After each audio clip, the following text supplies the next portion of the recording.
Henry the Fifth. We few, we happy few, we band of brothers. There is a note on the blog which is written on this impressive, memorable, classic in quite a few ways film.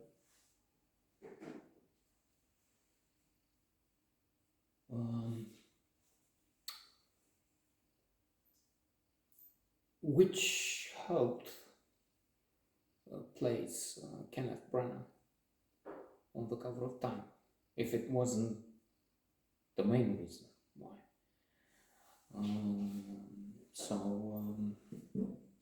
He is the director, he is the one adapting the play, Shakespeare play, and starring his Henry V.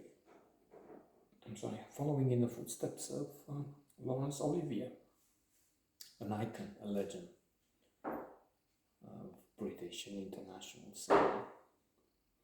One that we find in Adventures in the Screen Trade, sort of a holy scripture in my view of cinema films.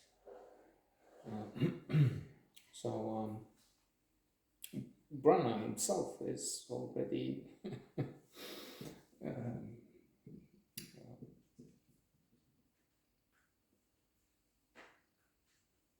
an icon, we can say, already, a legend. Maybe. He hesitated and I laughed because he is more recently into some different movies. Of course, he had Belfast, one of the best, clearly, the best movies of what was it, 2021, maybe? Fantastic, based on his own experience from his childhood in Belfast, Northern Ireland. So whenever we're talking serious Shakespeare, for instance, he has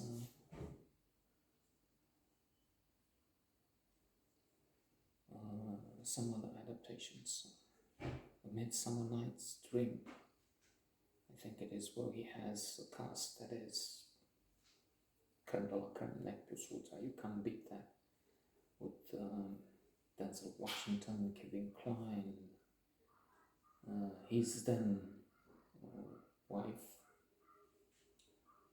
who is in this film too, and spectacular movie. Kenneth Branagh, his best is, perhaps we should say, unbeatable, marvelous. With the Hercule Poirot, I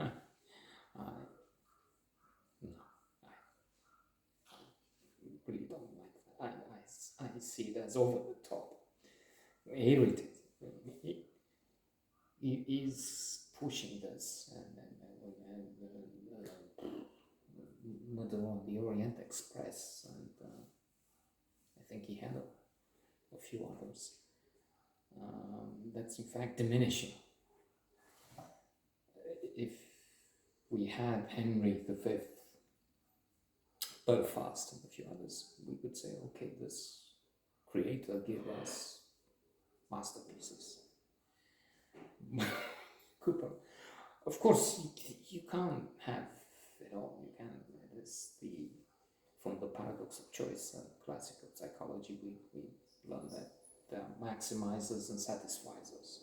Maximizers want perfect all the time, and you can't find that. Perfect doesn't exist.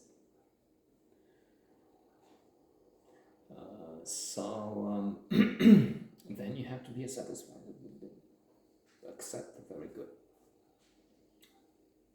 The problem here, I think, is that if you have somebody so resplendent and then you put a Poirot into it, it's even, with the contrast, it's even more obvious that Plautus was more, and it's not just me, of course, it's different opinions, but in The Economist there was a very short piece talking of Brown and his adaptations of Agatha Christie, and somehow concluding that it didn't work. So when it was something classic, the Orient Express, Death on the Nile. So now he's taking out something more obscure by Agatha Christie because I don't know how they put it, but there's maybe less chance of a disappointment. But to conclude with Henry V, although there are some problems if we use a woke cancel culture lens, or even standards of the day. I mean, why celebrate Henry V when in fact he was attacking France? He wanted to be king of France as well. An invader, an imperialist. I'm just kidding. The work is massive. Of course, Shakespeare, the genius by definition.